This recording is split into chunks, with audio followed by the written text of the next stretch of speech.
안녕하세요, 여러분. 오늘은 우리가 평생 동안 가장 많이 사용하고 또 가장 많이 후회하는 것, 바로 말에 대한 이야기입니다. 사람의 인연도 말에서 시작되고 사람의 상처도 말에서 깊어지고 인생의 흥망도 결국 말 한마디에서 갈립니다. 우리는 살아오면서 이런 경험을 적어도 한 번은 겪습니다. 아, 그때 한마디만 안 했더라면. 혹은 그 말을 조금만 다르게 표현했더라면. 세월이 쌓이면 쌓일수록 몸보다 더 무서운 것이 혀라는 것을 깨닫습니다. 칼은 눈에 보이지만 말은 보이지 않기 때문에 더 깊게 다치게 합니다. 명심보감의 구절은 그래서 이렇게 말합니다. 군평왈 구설자 화환지문 월신지부야. 군평이 말했다. 입과 혀는 화와 근심이 들어오는 문이며 몸을 망하게 하는 도끼와 같다. 도끼는 단 한 번 내려쳐도 큰 상처를 냅니다. 말도 그렇습니다. 한 번 입 밖에 나가면 다시 걷어들일 수 없으며 때론 관계를 단숨에 무너뜨리고 삶 전체를 뒤흔들기도 합니다. 오늘은 말이 어떻게 인생을 만들고 깨트리는지, 그리고 나이 들수록 말이 곧 품격이 되는 이유, 마지막으로 지혜롭게 말하는 방법까지 차분히 이야기해 보려 합니다. 군평은 중국 후한 시대의 은자로 알려진 인물입니다. 세상 일에 깊이 관여하지 않고 조용히 마음을 닦으며 살던 사람으로 그의 말과 행동은 후대에 큰 가르침으로 남았습니다. 그가 왜 말을 가장 경계했는가? 그 이유는 간단합니다. 사람의 마음에는 상처를 내는 도구가 많지만 그중 가장 흔하게 쓰이고 가장 무서운 것이 바로 말이기 때문입니다. 사람은 주먹으로는 몇 번을 때리기 어렵습니다. 그러나 말로는 하루에도 수십 번, 수백 번 사람을 때립니다. 심지어 웃으면서도 무심한 말 속에서도 도끼처럼 내리치는 말들이 숨어 있습니다. 군평은 많은 사람이 말 때문에 명예를 잃고 가정이 깨지고 나라가 혼란스러워지는 모습을 보며 이 구절을 남겼습니다. 잘 살아보려고 했던 사람도 말 한 번 잘못하면 하루아침에 무너집니다. 가깝게는 가족 간에도 말은 가장 깊은 골을 만듭니다. 그래서 군평은 말했습니다. 입은 화의 문이다. 혀는 몸을 망하게 하는 도끼다. 군평이 혀를 도끼에 비유한 이유는 단순히 말의 위험성을 강조하기 위한 과장이 아닙니다.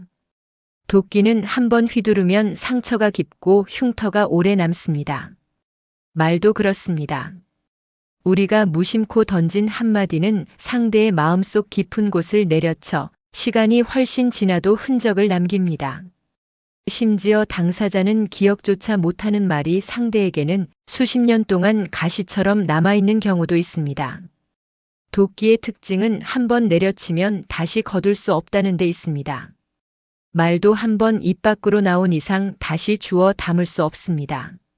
설령 미안하다, 취소한다고 말해도 이미 새겨진 상처는 사라지지 않습니다.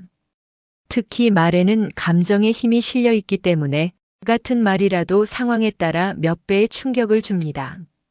또 한 가지 이유는 도끼는 근본을 끊어버리는 도구라는 점입니다. 나무의 뿌리를 끊고 기둥을 잘라내어 구조를 무너뜨립니다. 말도 마찬가지입니다.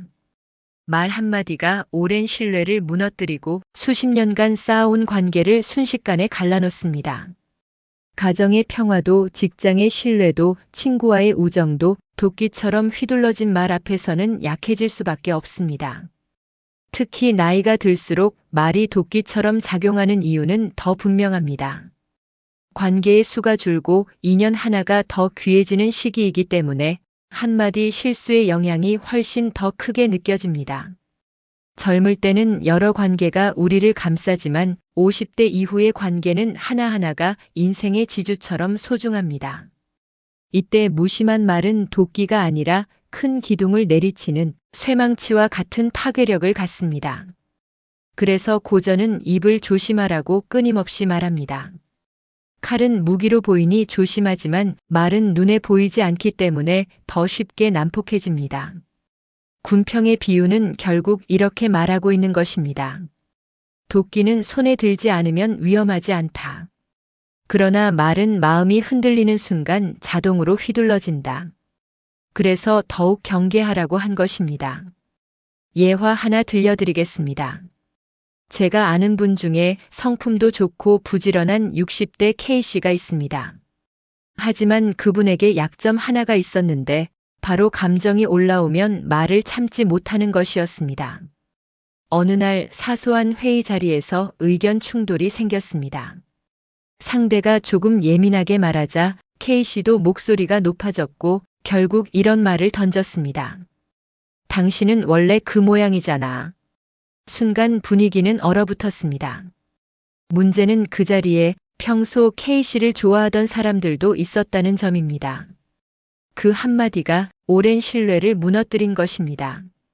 그 후로 말끝이 매섭다. 감정 조절이 안 된다는 평이 돌았고 결국 맡고 있던 일에서도 한 발 물러나게 되었습니다. K씨도 후회했습니다. 그때 그 말만 안 했더라면. 하지만 이미 지나간 말은 되돌아올 수 없었습니다. 이번엔 말 때문에 망한 사람의 예화를 들려드리겠습니다. 삼국지에 등장하는 장수 서왕의 일화가 있습니다. 서왕은 무예도 뛰어나고 충성심도 높은 장수였지만 입이 거칠었습니다. 지휘관에게도 가끔 날카롭게 말했고 부하를 다룰 때도 감정이 앞섰습니다. 그의 말투를 못마땅하게 여기던 이들이 많았고 결국 위나라 내부에서 그를 고립시키게 됩니다. 전투에서 한 번 실수를 하자 평소 그가 했던 말들이 부메랑이 되어 돌아왔습니다. 서왕은 늘 거칠고 불손했지 않느냐. 저런 사람이 오래 버틸 수 있겠는가. 완전한 패배가 아니라 말로 인해 더 크게 몰락한 사례였습니다. 능력이 있어도 말 때문에 인생이 뒤집힐 수 있다는 사실을 서왕은 몸으로 보여준 셈입니다. 말실수는 단순한 순간의 잘못이 아니라 그 사람의 마음의 상태와 심리적 흐름이 한순간에 터져나온 결과입니다. 그래서 우리는 말실수를 한 후에 항상 이렇게 후회하곤 합니다. 그땐 왜 그 말을 했을까?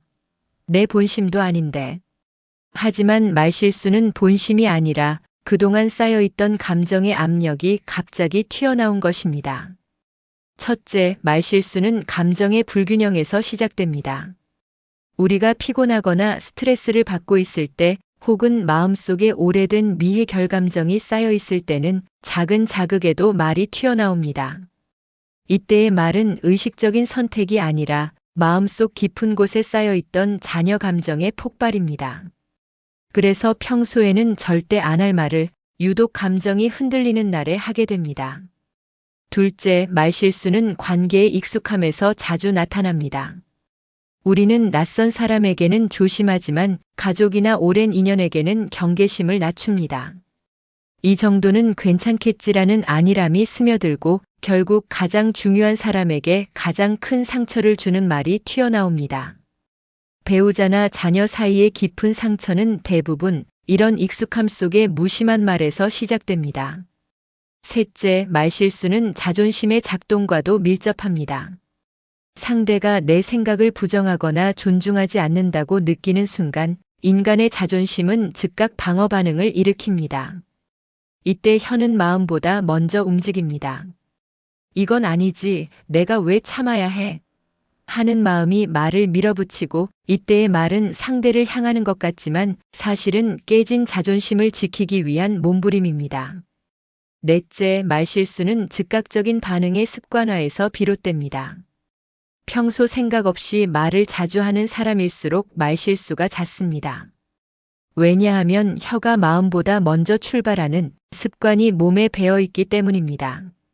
생각이 말을 다스리는 것이 아니라 말이 생각을 끌고 가는 위험한 패턴이지요. 결국 말실수는 말의 문제가 아니라 마음의 관리 문제입니다.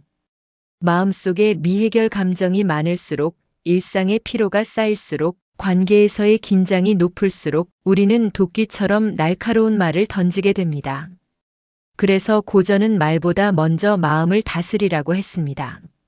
마음이 다스려지면 말은 자연스럽게 고요해지고 말이 고요해지면 관계가 편안해집니다. 50대, 60대가 되면 우리는 인생에서 많은 것을 배웠습니다. 직장 경험, 인간관계, 가정사, 수많은 풍파를 지나왔습니다. 하지만 그 모든 경험이 말에 담길 때 비로소 지혜가 완성됩니다. 군평의 말처럼 입과 혀를 조심하는 사람은 인생의 풍랑을 피하고 가정의 평온을 지키고 타인에게 신뢰를 얻습니다. 마지막으로 이 구절을 다시 한번 말씀드립니다. 입은 화의 문이다. 혀는 몸을 망하게 하는 도끼다. 말을 삼가는 사람은 곱게 늙을 수 있습니다. 말을 조심하는 사람은 관계를 지킬 수 있습니다. 말을 부드럽게 하는 사람은 어디를 가든 귀한 대접을 받습니다. 여러분의 오늘 하루가 따뜻한 말과 부드러운 마음으로 평온하게 이어지길 바랍니다. 이상으로 오늘의 옛글 속 인생 수업을 마치겠습니다. 끝까지 시청해 주셔서 감사합니다. 다음 시간에 또 만나요.